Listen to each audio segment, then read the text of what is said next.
Boa tarde a todos, que Jesus nos envolva nesse estudo com muito respeito, porque quando estudamos o céu e o inferno, que nos é trazido por Kardec, a evocação de um espírito, ele relata a sua aventura ou o seu sofrimento. Ou seja, é uma história verdadeira, é uma dor verdadeira, que não é sentida só por ele. Como nós somos muito parecidos em nossas dificuldades e fragilidades, podemos aproveitar em parte ou toda essa educação que nos é oferecida. Por isso é muito importante, quando lemos os testemunhos no céu e no inferno, percebermos ali as cartas vivas. Nós somos cartas vivas, né? Nós informamos o que entendemos, o que escolhemos, o que sentimos em relação à vida. E de acordo com esse amadurecimento, nós vamos colher as nossas respostas em função das situações que a vida nos ofereceu. Criminosos arrependidos. Nesse caso aqui, um criminoso executado, ainda mais executado pela decapitação, certamente um crime de morte, retirou a vida de alguém, retirou ou privou alguém de um bem. Isso é visto pelo nosso sistema penitenciário, pelo judiciário. Mesmo daquela época, era dado com essa pena de morte, a decapitação. Em outros países, nós continuamos com a pena de morte. Aqui no Brasil não há. Mas o que podemos perceber disso? Primeiramente, criminoso é aquele que infringiu a lei. Nossos criminosos infringiram as leis humanas. Mas vamos lembrar que todos somos criminosos quando infringimos as leis de Deus. A diferença é que uns foram pegos, descobertos, e outros, como nós, ainda estão ocultados e pela própria misericórdia divina. Somos, sim, muitas das vezes, criminosos. Matamos a esperança alheia, matamos a alegria alheia, crimes perpetrados contra a lei de Deus. Quando não acreditamos na gente, quando não acreditamos em Deus, infringimos a lei. Então, podemos perceber esses crimes. O que é um crime? O crime ele vai ser sempre proporcional à sua percepção, da sua consciência. Repare bem, tem gente que comete os crimes mais hediondos e acha que faria de novo e acha que fez tudo certo mesmo.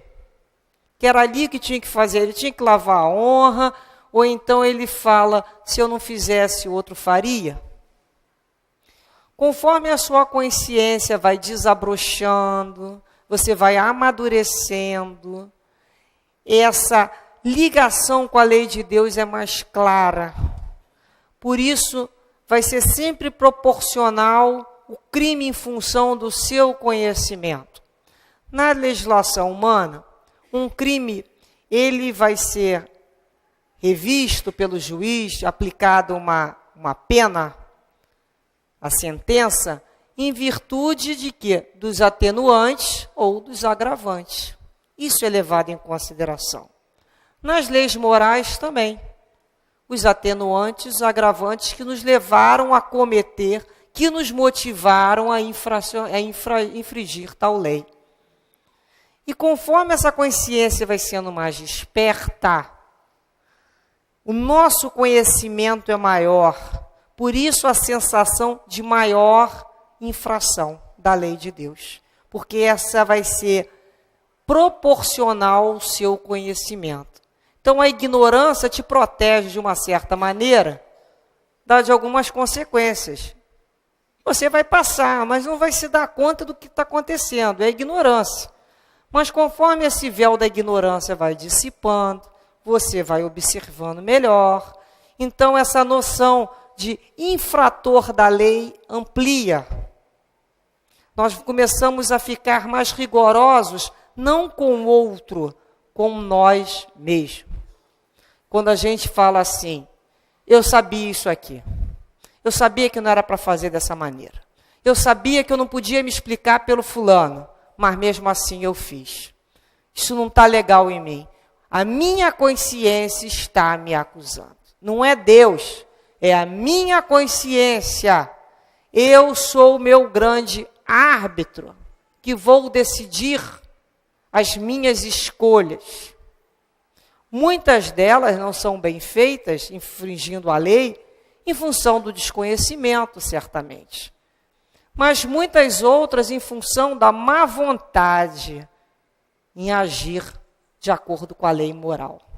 A má vontade é que faz que nós usemos a característica da racionalização. A racionalização é quando você explica o teu erro de uma forma assim meio torta, que a gente fala assim, eu tinha mesmo que pegar isso aqui dela, porque ela é relaxada, e esqueceu, se eu não pego, outro vem e pega. O mundo é dos espertos. Pronto, expliquei. O meu furto é um furto, porque eu vi que era dela. Eu sei quem é o proprietário. Eu fiz de conta e deixei ela passar e esqueci a caneta dela aqui em cima. Eu sabia de quem era. Então eu uso a racionalização. O mundo é dos espertos. Não é isso que a gente escuta por aí? O mundo é dos espertos. Só que a gente vai ter um momento que nós vamos nos deparar com nossa consciência e vai nos cobrar. Você sabia? O que você sentiu naquele momento realmente?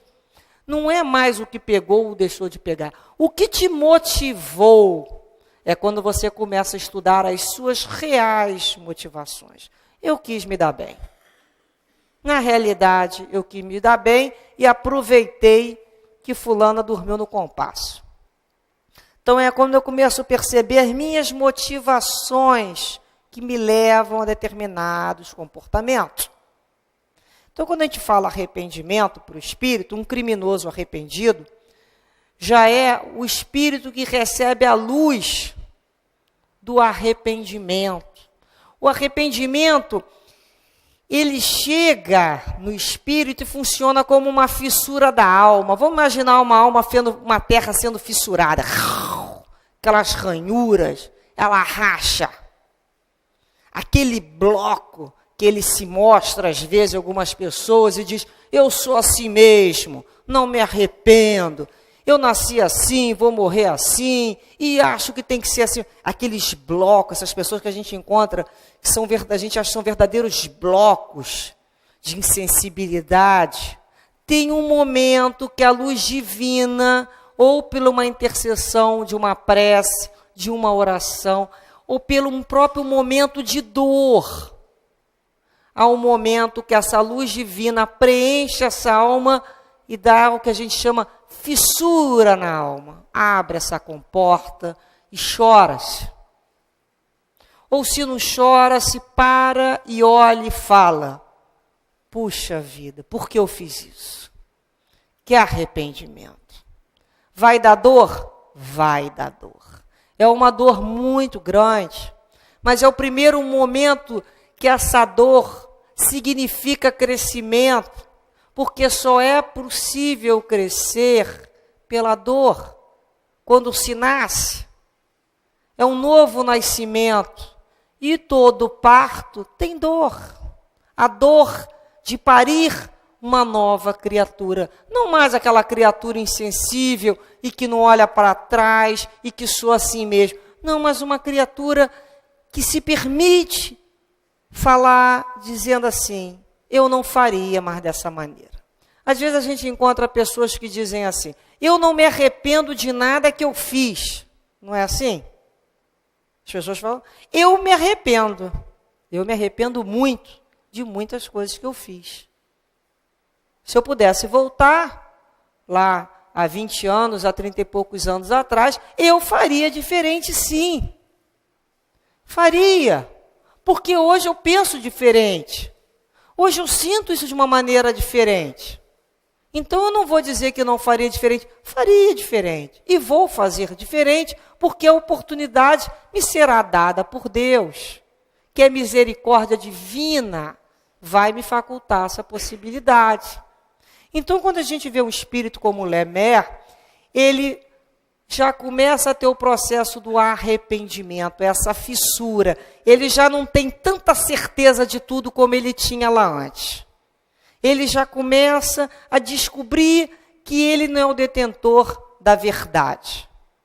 Ele já começa a se sentir, não é fraco nem frágil. Ele, na realidade, vai ficando cada vez mais forte.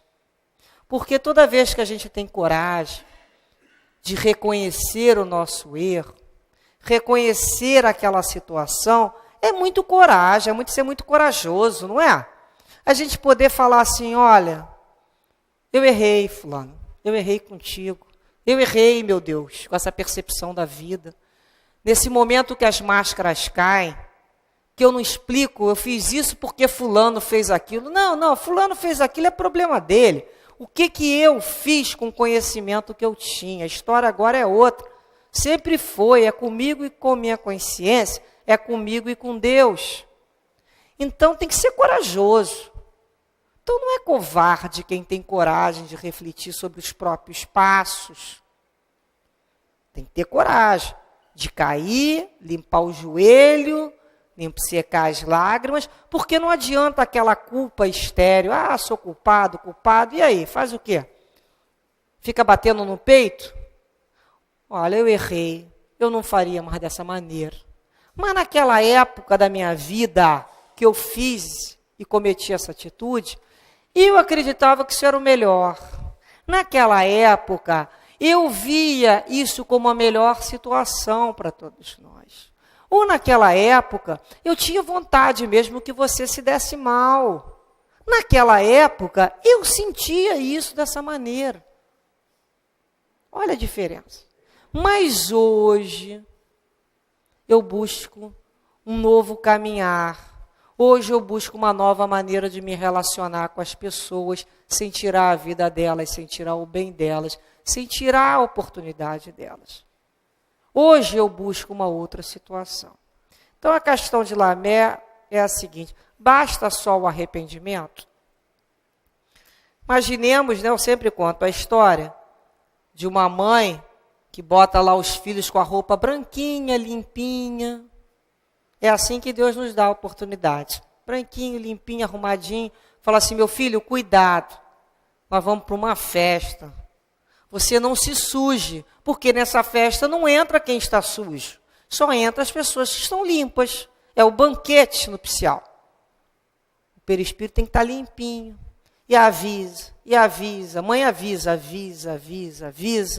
Até que, entre aqueles dois filhos, um realmente é cuidadoso com sua roupa, com o seu proceder. O outro, pouco caso dá do que a mãe falou, e age de forma irresponsável, e se suja, e entorna o lanche na roupa, e aparece todo sujo na hora de ir para a festa. E a mãe fala, agora o que vai ocorrer? E ele chora muito, pede desculpa, pede perdão por não ter obedecido o que a mãe tinha ensinado sobre um comportamento mais organizado. E a mãe fala para ele, então faça o seguinte, feche os seus olhos, peça perdão 10 vezes. E o filho que sujou, fecha os olhos e pede perdão 10 vezes. Depois ela fala assim, agora abre os olhos e vê se a sua roupa está limpa. Não está. Então você vai tirar, você vai lavar, você vai secá-la, vai passá-la, depois a gente se encontra no banquete, porque somente o outro vai comigo. Então, às vezes na vida, é assim. Nós vamos ter que reparar aquilo que nós desarrumamos, aquilo que nós complicamos. Né? A gente vai ter que reparar. Então não basta fechar os olhos e pedir perdão 10 vezes. É preciso, então, lavar a mancha, tirar a mancha, secar, passar e novamente vestir. Quanto tempo isso vai levar? Depende da sua boa vontade e da sua possibilidade de limpar aquilo naquela hora. Então a gente começa a perceber que junto a esse arrependimento, existe o processo que o Espírito necessita, que é a expiação e a reparação com a lei. Então, o que é essa expiação? São essas provas da vida que a gente busca. A gente busca expiação de acordo com as nossas necessidades. São as provas que a gente chama de analogia. Se eu tenho dificuldade na área de não furtar, ou gosto de me apropriar do bem alheio, eu vou nascer num ambiente para vencer aquela tentação.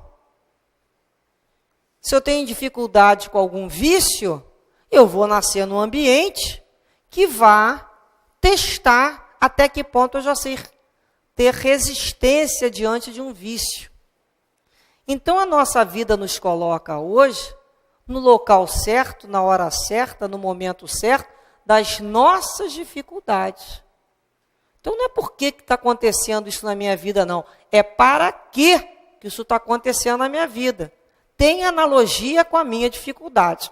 Porque se eu tivesse gabaritando aquela questão da lei moral, eu não estava passando por essa dor. Então é o momento da expiação. Eu sofro tanto do ano desencarnado, na hora quando eu vejo a consequência dos meus atos, como sofro na minha vida material, pelas provas que busco, pelas pessoas que me cercam, pelas dificuldades na área de saúde. Enfim, é o meu momento de expiar. Ou seja, foi Deus que me deu a expiação? Não. Deus não me deu a expiação. A expiação é a consequência da minha escolha de hoje, que eu lembro, ou de ontem. Se eu hoje fui preguiçosa e não quis trabalhar, e hoje me vejo com dificuldade financeira, eu mesmo dei causa a tal situação. Se eu fui uma pessoa que fumei, bebi, e fumei bastante, e hoje passo a ter um problema no pulmão, não foi Deus que me deu o problema no pulmão. É uma consequência da minha escolha equivocada. As situações que acontecem hoje, que eu não me lembro de ter dado causa, foram as escolhas das vidas anteriores, que lá eu não tinha condições, às vezes, de resolver.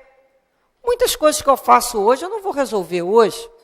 Eu, às vezes, chega no final da vida, eu não tenho como mais tempo para expiar. É transferido para quando eu tiver a oportunidade, aquelas pessoas se prontifiquem. Isso é expiação. Tanto pode acontecer na vida espiritual, como na nossa reencarnação.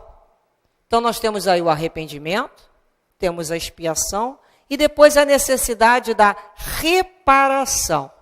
A gente tem que reparar. Vocês vejam aí, nas leis penais, o que está acontecendo? Tem não sei se em Minas Gerais, acho que em Santa Rita de Sapucaí, há pouco tempo tem um projeto, os presos estão arrependidos. Aí chama lá o camarada que ele fez mal. Ele conversa lá com a vítima dele, pede perdão, ou então pede perdão para a mãe da pessoa que ele tirou a vida, enfim. O primeiro momento de arrependimento. Depois ele está expiando com a sociedade. Ele está preso. Ele está privado de liberdade. Ele não pode estar com os dele, ele não pode... Ele está expiando, é um processo de expiação com a sociedade. E enquanto ele está trabalhando, preso, ele é remunerado. Ele recebe uma remuneração lá de um salário. Esse salário está sendo entregue para muitas das vítimas do qual ele deu causa de dor. Então ele roubou lá o camarada R$2.000. Ele se arrependeu, ele pediu desculpas, ele está expiando, porque ele tem que estar preso, e ele está pegando aquele dinheiro que ele ganha com o trabalho dele e está entregando parceladamente àquela criatura. Ele está reparando. Então, assim nós podemos, de uma forma não tão perfeita, mas um exemplo para a gente entender o processo. Então, não adianta ficar só arrependido. tem que ter expiação. Expiação é a consequência. A gente tem que entender que expiação é a consequência dos nossos atos. Isso é imediato, vai acontecer. Agora, a reparação é quando eu já busco reparar para que eu possa prosseguir. Como é que eu vou reparar? Como é que eu vou prosseguir enquanto você estiver me olhando ali como meu credor? Eu tenho que reparar para ter condições de vislumbrar um futuro melhor. Então, essa é a questão do arrependimento. A-E-R. Arrependimento, expiação e reparação. É preciso essas três condições para que o espírito prossiga. No caso do Lamer, ele conta aqui mais uma questão, que qual foi a sensação do espírito, a percepção após a execução? Ele diz que se sentiu perturbado. Perturbado, ele sentiu um torpor. É um estado como de catalepsia, do qual as nossas sensações e faculdades ficam amortecidas. Ele está meio zonzo. Quanto tempo dura para o espírito esse problema, essa situação de perturbação? Todos que desencarnam passam por a fase da perturbação. É próprio da transição do espírito encarnado para o desencarnado. Agora, o tempo dessa perturbação, quanto é? É indeterminado. Varia de horas a muitos e muitos anos. Vamos entender uma coisa. Eu tenho o meu corpo físico, que morrendo, né, eu aqui me decompondo, a matéria vai se decompor. Mas eu não sou feita só de corpo físico. Eu tenho o meu espírito. Só que a matéria, o meu espírito não tem como se aproximar do meu corpo físico sem que haja um intermediário que faça essa ligação. Por isso nós contamos com nós chamamos de invólucro fluídico, é o nosso corpo perispiritual. Chamamos de perispírito. Esse perispírito junto com o espírito formam uma entidade única. Ele não se separa do espírito nem depois da morte. O perispírito está sempre com o espírito. O corpo vai ficar e o perispírito segue com o espírito. Mas enquanto eu estou viva, esse perispírito, ele se une ao meu corpo molécula por molécula. Ele se une cada vez mais unido ao meu corpo físico. O que acontece na morte? Né? Uma morte natural, uma morte por velhice, uma morte por doença. Essas ligações do perispírito, molécula a molécula, começam a se desfazer, começam a se desintegrar, começam a se deslaçar. Então ele vai soltando, esse desprendimento já começa a ocorrer. Quando é chegado o momento da morte, isso está bem solto. É como se um fruto caísse do galho. Um fruto maduro. Isso é a morte natural. Já está vendo o desprendimento. Agora, imaginemos uma morte violenta, do qual o espírito, do qual o corpo não estivesse preparado para essa cessação. O que acontece com essa ligação? A ligação do perispírito com o corpo físico está muito o quê? A coesão está muito forte. Ele está muito grudado. Então vai acontecer o quê? Um verdadeiro rompimento. E esse rompimento, por ele ser bruto, e primeiro que ele não acontece de forma imediata, ele vai demorar e vai se romper de forma bruta e vai parecer como se fosse uns fios desencapados, tomando choque mesmo na ponta. Porque a energia ainda está ali muito rente. Então, o que acontece? Como também podemos ver esse tempo de perturbação?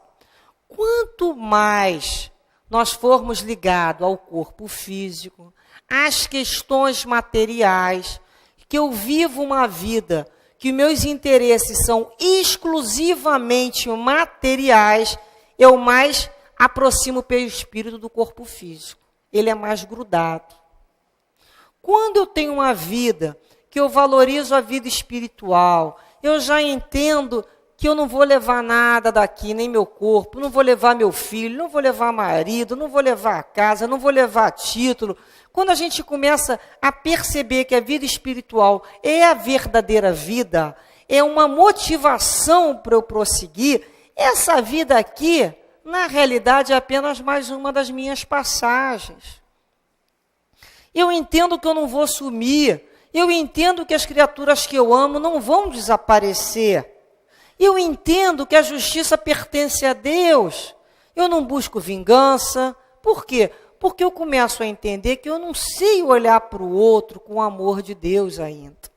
Então, conforme a minha visão vai ficando uma visão mais espiritualizada, eu já não tenho tanta ligação do perispírito com a matéria. É mais frouxo. É bem mais frouxo. Então, quando a morte ocorre, essas ligações são muito tênues. Então, é muito fácil, acontece por si só o desprendimento. Então, esse período de perturbação que o espírito vivencia, ele tem a ver com os pontos de contato do perispírito com o seu corpo físico, que ocorre na razão do seu interesse, ou material, ou espiritual. Então, a causa é moral.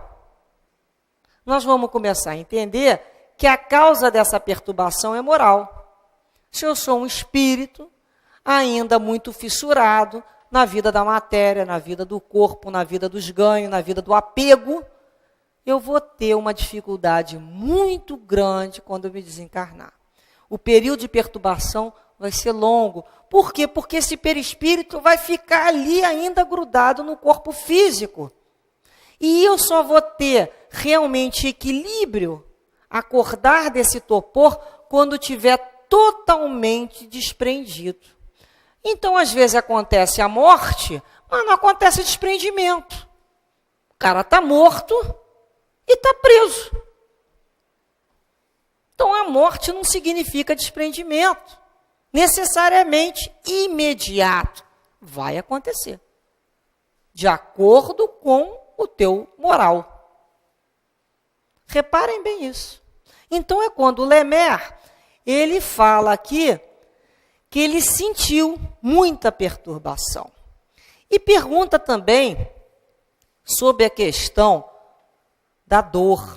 Quem sentiu a dor física na hora do suplício? O corpo ou o espírito? E ele diz o seguinte, que a dor moral estava em meu espírito, sentindo o corpo a dor física, mas o espírito desligado também dela se ressentia.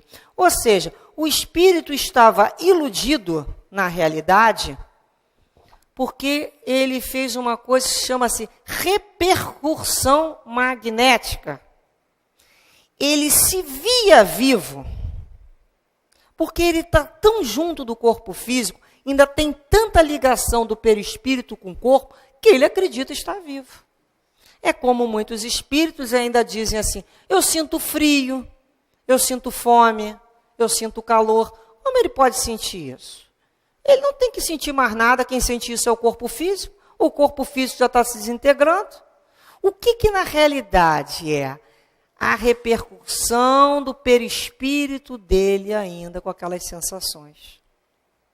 Por isso, como é importante o esclarecimento do encarnado e do desencarnado. Porque a gente, quando morre, a gente não fica perfeito porque morreu. A morte não vai acontecer nada de tão impactante que vai nos modificar a estrutura. Nós só vamos mudar na medida que nós estudarmos, na medida que nós refletirmos, ou que nós soframos. Porque o sofrimento me faz pensar assim, ora, por que eu sofro tanto? Né? Por que esse sofrimento está ocorrendo? Olha o que está dando causa a esse sofrimento. Olha como é que eu estou causando a minha própria dor. É o momento que eu começo a dirigir a minha atenção para eliminar a causa de tanta dor na minha vida. E ninguém pode fazer isso pela gente. Ninguém. Não tem plano espiritual que faça isso. É a própria criatura. Então, quando o espírito, quando você conversa com o espírito na desobsessão e se fala para ele, meu filho, você não tem como sentir frio, não tem como sentir calor. Se foi do seu corpo físico. E às vezes ele não se deu conta que não tem mais o corpo físico. Ele ainda se acredita vivo. Olha a dor que deve ser. Você ainda está iludido sobre a sua característica. Então é quando o espírito rapidamente se percebe e fala, eu não tenho mais que ter essas necessidades a ficar mais nesse ambiente. Né? Meu alimento agora tem que ser outro. As minhas buscas têm que ser outras. Mas por que aquilo ali aconteceu? Porque a vida dele inteira foi voltada para as questões materiais. Ele não parou. Por isso que a gente pergunta assim, o que a gente está fazendo aqui? A gente está estudando. Porque nós podemos estar doentes, nós podemos ficar curados, nós podemos morrer, não importa, mas nós vamos prosseguir. E a doutrina espírita faz que pelo menos a gente já prossiga com outra ideia. Não é suficiente só prosseguir. É falar assim, peraí, eu tenho que estudar isso. Eu tenho que dar uma guinada na minha vida. Eu tenho que pensar mais nessa situação. Eu tenho que refletir no estudo. Olha só como é que a vida do outro me é importante sim, porque a gente pode aproveitar muito dessas situações. Então essa dor física nada mais é que o espírito sentia do que a ligação perispiritual que ele ainda está tendo com o corpo físico. Mas a verdadeira dor do espírito é a dor moral. Essa é a verdadeira dor. É a dor moral, é a dor do remorso, é a dor da vergonha, é o arrependimento. Isso é a verdadeira expiação no plano espiritual. Ele também pergunta a Kardec aqui se ele se achava reunido aos cúmplices deles, que foram supliciados junto com ele. Ele respondeu assim, infelizmente sim, por desgraça nossa, pois essa visão recíproca é um suplício contínuo, exprobando-se uns aos outros seus crimes. Ou seja, está lá no Livro dos Espíritos, na questão 278, dizendo o seguinte, os da mesma categoria se reúnem por uma espécie de afinidade e formam grupos ou famílias, unidos pelos fins a que visam. Os bons pelo desejo de fazerem o bem, os maus pelo de fazerem o mal, pela vergonha de suas faltas, pela necessidade de se acharem entre os que se lhe assemelham. Então, para onde é que nós vamos quando desencarnarmos? Vamos para o único lugar que podemos ir mesmo, para aqueles juntos a qual temos afinidade pela nossa maneira de pensar e de sentir. Não tem milagre. É um cartão magnético. Você não entra com o teu cartão magnético no outro banco. Você só entra no seu banco, com a sua senha. É para lá que nós vamos. É a lei de afinidade. Então, nós vamos encontrar um montão de gente parecida comigo. É bom ou ruim? Não sei. Cada um que faz sua reflexão. Da maneira que eu me encontro. Do que eu busco, do que eu anseio, do que eu procuro. É a lei de afinidade. Então, todos esses criminosos que foram supliciados com ele, se encontravam juntos. E para ele aquilo era uma infelicidade. Mas ali já era uma expiação. Ser colocado junto com aqueles que pensam igual a ele. E fazem a mesma coisa que fazem que eles fazem. Por isso nós vemos os suicidas junto com o suicida, criminoso com criminoso, pessoas que desejam o bem com as pessoas que desejam o bem. A lei é essa, não poderia ser diferente. Não estamos gostando da companhia que nos está ao redor? Mas se nós somos parecidos com eles, o que nós estamos reclamando? Eles são nossos espelhos. A gente às vezes reclama na família, a família é a nossa afinidade, é o nosso espelho. Ou se a gente acha que a gente é missionário em alguma família. Não, nós estamos unidos por afinidade. Ah, não acredito que eu pareço com aquela criatura. Pois é, não parece, né? Porque a gente escamoteia de um lado e de outro. Mas lá na motivação, na essência, a afinidade é real. Senão não estaria junto. Não tem inversão de ordem. Depois, Kardec e o grupo continua perguntando para ele se ele encontrou as vossas vítimas. O criminoso, aquele que nós... Não só ele não, aquelas pessoas que nós fizemos mal. Né? São nossas vítimas. Você encontra, depois de desencarnadas, as suas vítimas? Sim. Vejo-as, são felizes. e seus olhares perseguem-me, sinto que me varam o ser e tento fugir. E eles falam aqui, olha, lá na questão 973 do Livro dos Espíritos, tem uma resposta assim: infinita é a variedade dessas consequências, desses sofrimentos. Mas, em tese geral, pode-se dizer que cada um é punido por aquilo em que pecou. Assim é que uns o são pela visão incessante do mal que fizeram, outros pelo pesar, pelo temor, pela dúvida, pelo insulamento, pelas trevas, pela separação dos entes que lhes são caros. A mais horrível consiste em pensar que estão condenados sem remissão. Ou seja, cada um segundo as suas obras. Então, é um processo de expiação. Você o tempo todo ter aquele olhar daquela pessoa que você fez mal te cercando. Como a te lembrar, sou seu credor. Ou então, se eu fui uma pessoa que prejudiquei, de alguma maneira, a família, me vejo lá no processo de insulamento, sozinha, sem ninguém. Uma vez nós conhecemos o caso de uma pessoa que ficou colocada sozinha no plano espiritual.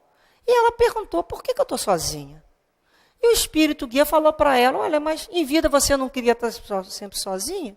Você não fazia suas coisas sozinha, não gostava de estar sozinha? As pessoas não te incomodavam sempre? Não tem gente que é assim?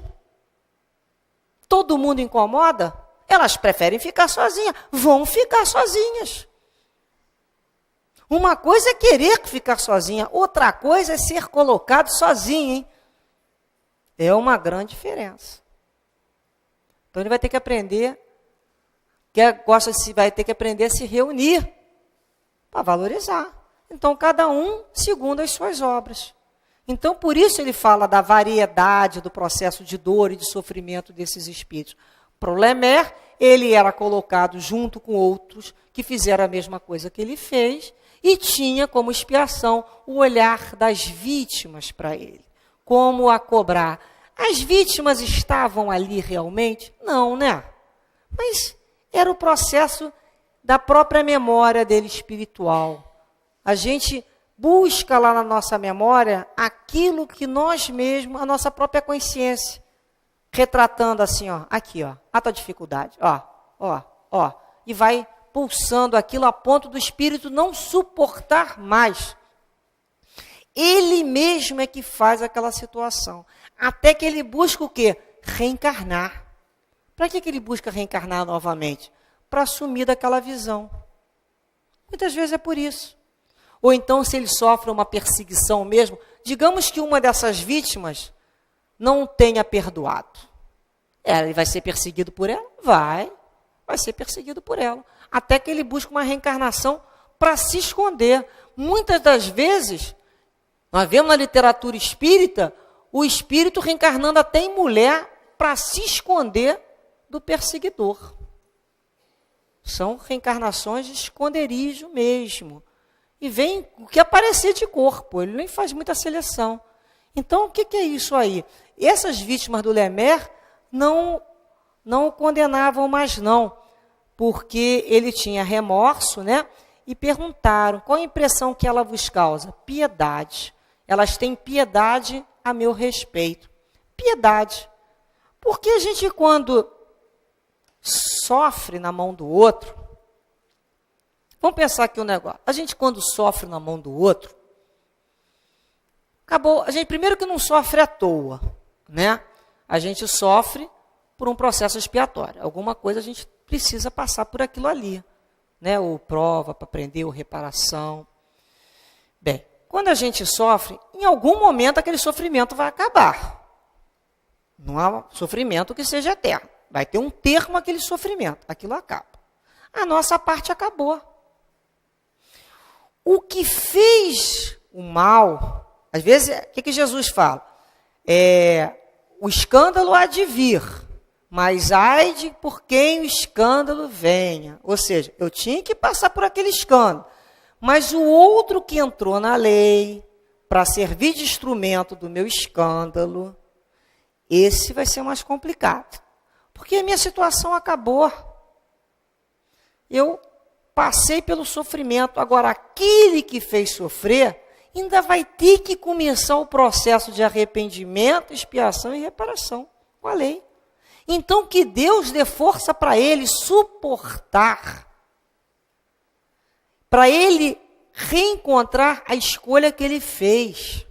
Porque nós vamos ter que conviver com as nossas escolhas. E às vezes dá muita dor.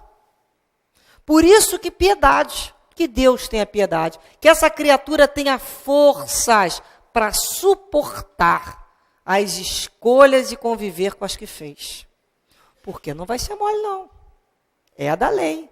Então, por isso que a gente não tem que sair na vingança. Porque se nós formos pedir por justiça, nós também somos infratores da lei. Só que junto à lei, nós temos sempre que colocar o sinalzinho de mais a misericórdia divina. Então, diante da lei, eu passo para as minhas dores, e eu acho que são muitas, não. Graças a Deus, pela misericórdia divina, eu fui atenuada lá, certamente no meu artigo. Então, se era para cumprir não sei quantos anos lá de reclusão, eu vou passar por menos, porque o juiz da causa máxima, por misericórdia divina, sempre vai atenuar com uma disposição que eu tenha de melhora. Ele sempre vai buscar atenuar. Por isso que às vezes a gente percebe, a gente sofre porque a gente tem má vontade mesmo. A gente continua errando porque a gente tem má vontade ainda, da natureza espiritual ainda. Então, o que Lamer já coloca aqui? Que ele perguntaram para ele, você espera obter o perdão dos vossos crimes? Ele fala, não sei. Como você pretende repará-los? Por novas provações, conquanto que me pareça que uma eternidade existe entre elas e mim. O que a gente pode aliviar o seu sofrimento? Fazei votos para que sobrevenha a expiação. Por quê? Porque o arrependimento ele já estava vivendo. Vamos botar um exemplo assim, meio simples. Eu estou arrependido de ter quebrado aqui o copo dela. Vamos dizer que eu quebrei um copo por imprudência, por negligência, ou quebrei o copo porque, o copo não é meu, o copo é dela, quebrei. Aí depois eu paro e olho, e um dia eu reflito, não arrependi, por que eu fiz aquilo, gente? Podia ter feito de outra maneira, não precisava ter sido tão rude com ela. Então, eu já estou sofrendo com aquilo ali. Eu vou ter que sair para comprar um outro copo, para poder botar o copo no lugar. Então, são as fases. Não adianta ficar pedindo desculpa. Ela fala, olha, limpa a mesa e resolve o problema. Então, é quando o Lamer já se propõe a expiação. Ele espera uma nova prova. E essa prova que ele faliu, ele relata que a prova foi muito rude. Que às vezes, quando a gente está lá no plano espiritual, a gente fala assim, olha, eu quero saldar essas dívidas todas. E escolhe uma série de vidas, de mais vidas, mais rudes do que eu posso vivenciar. E o guia fala com a gente, certamente, meu filho, você não vai dar conta dessa família ainda. Meu filho, você ainda não vai dar conta de vir com esse teu credor aí como filho. Meu filho, você não vai dar conta dessa questão aí. Não, eu quero resolver. É o livre-arbítrio. Então, ele pediu uma prova muito rude para a condição dele. Inclusive, ele veio num ambiente familiar do qual ele não recebeu a menor educação. Por quê? Porque fazia parte da prova dele, aquele grupo familiar que ele escolheu, devia ser muito pobres e sem valorizar a educação, o estudo. E ele faliu. Então, olha só, como é que às vezes a gente pensa assim, será que a gente vai falir na nossa prova? Será que eu vou falir porque eu estou com má vontade de levá-la adiante? Então, Kardec perguntou para ele assim, sendo eu um espírito inferior, a tendência para o mal estava na minha própria natureza. Quis elevar-me rapidamente, mas pedi mais do que comportavam as minhas forças. Acreditando-me forte, escolhi uma prova rude e acabei por ceder às tentações do mal. Aí Kardec pergunta, e se você tivesse recebido os princípios da educação? Tinham te desviado da senda criminosa? Ele disse sim, mas eu havia escolhido a condição do nascimento. Ou seja, eu sou um homem fraco e incapaz, tanto para o bem como para o mal. Poderia talvez corrigir na vida o mal inerente à minha natureza, mas nunca me levar à prática do bem. Olha que honestidade desse espírito. Então, o que ele diz ali? Se ele tivesse vindo numa outra família que desse noção para ele de educação moral, ele teria ido para essa senda criminosa? Ele acha que não teria. Mas ele quis pedir uma vida para testar justamente essa dificuldade do qual ele não tinha força suficiente. Porque às vezes a gente pensa assim, eu tenho esse vício. Como é que eu sei que meu vício, eu estou bem com o meu vício? Quando eu chego lá e falo, não, quero isso não. Isso me faz mal, o meu espírito não gosta disso aí, de vez em quando ainda tem essa sensação inferior, mas eu não quero mais isso para mim. Eu já aprendi a ter resistência por aquela tentação. O que é a tentação? É justamente esse meu lado sombrio que vem acionar em mim aquilo que tenho de maior dificuldade. Não é isso? Como é que eu vou ser testado? Na minha dificuldade. Então, para que família eu vou buscar? Que situação eu vou buscar? Daquela que teste a minha dificuldade. Então, ele foi uma família com vícios, com tendência ao crime, porque sem educação, e ele faliu. Mas ele reconhece que se tivesse nascido numa família que lhe desse início do processo educacional, de educação moral, teria freado o lado mal dele, mas não teria transformado ele num espírito capaz de fazer o bem, porque ele é um espírito fraco para determinadas atitudes. Ele já se coloca como espírito fraco. Muito bonita essa humildade dele nesse sentido. Ele falou assim, olha, um homem fraco é incapaz tanto para o bem como para o mal. Poderia talvez corrigir na vida o mal inerente à má natureza, mas nunca me levar à prática do bem. Então é quando aquele espírito, às vezes a gente está na nossa casa, e ele começa a ser esclarecido.